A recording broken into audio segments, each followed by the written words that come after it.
Is there a dark side to this secret society or no? Is there a...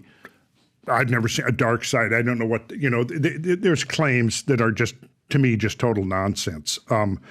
Here's the thing. When you had, at its peak, there was like 5 million Masons in America. Now, this is probably in post-World War II into the 50s and all of that, before television and, certainly before the internet and all of that.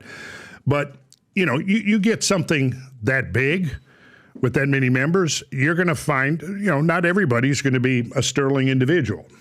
Just like any organization. Got it. You know that. Yeah. Now, sure. I point out that, there was 14 presidents that were Freemasons. That's a lot of power. Excuse me? That's a lot of power. Yeah. I mean, so for me, here's what I'd be curious with. If 14 have become president. By the way, I looked at what other 33rd degree they had. It's between Ford and Truman. Truman was also a 33rd I would believe that, degree.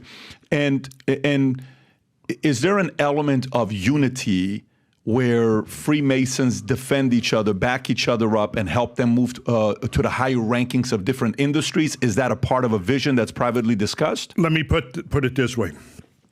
If you've got somebody who's been through the ranks of Freemasons, just like if you were, you had a buddy from the military. Sure. And you knew that they were disciplined, that they could get the job done, sure, that they had proven themselves, you would definitely be inclined to, hire them or to, you partner with them or whatever, right? Because you've already seen that somewhere within the social sphere, they have proven themselves. It's really very much like that. If you had worked in a corporation, if you had started a corporation with somebody and you had built it up and you knew their work ethic and you knew their discipline and you knew that they were, had, let's say, extracurricular activities such as being involved with charitable organizations. Now, Freemasonry, I should mention, I haven't seen the latest statistics before COVID. A lot of the older lodges went under during COVID. But you go back a couple of decades ago, and on average, Freemasons were raising $1 million a day for charitable, and mostly going towards causes. You ever heard of the Scottish Rite Hospital for crippled and burned children? Yeah, I mean, that's totally a Masonic charity. They have eye banks for children. They have children's homes if you've got children that do not have parents or whatever. I mean, our lodge, we would regularly, 3 to 4 times a year, we would have fundraising that all went to charity. There's the Masonic home in Macon, Georgia, and I've met some fine young men and women that were raised in that environment, who are now themselves Freemasons and helping to raise money. But yeah, it's a huge charitable organization, and a lot of people are surprised. You showed us look of surprise on your face because it's not really known. They don't advertise that. No, that's again, for me, the guys I met that were high ranking, when I spoke to them, it was a lot of depth. I'm a math guy. I'm interested in math. I'm interested in strategy, and they were interested in architecture. But for me, it's a community you're in that helps you move up in life.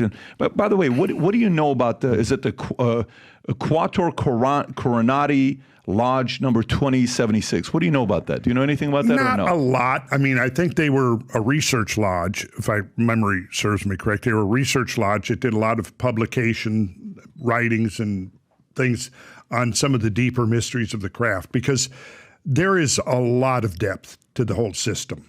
It's the symbolism, when you start unpacking it, pertains to every aspect of life. In these uncertain times, if there's anything we need people to believe the future looks bright. So if you've heard about me saying this mission to you, we're on a mission to get 1 million people to wear this gear, and this is what we're doing. If you buy one of these hats, there's a category of buying one hat, getting the second one free. If you haven't yet worn this gear publicly, go ahead and test it out. Buy some of the gear, wear it in public, and see how many people will stop by and say, you also watch Valuetainment? You also follow PBD Podcast? I do too.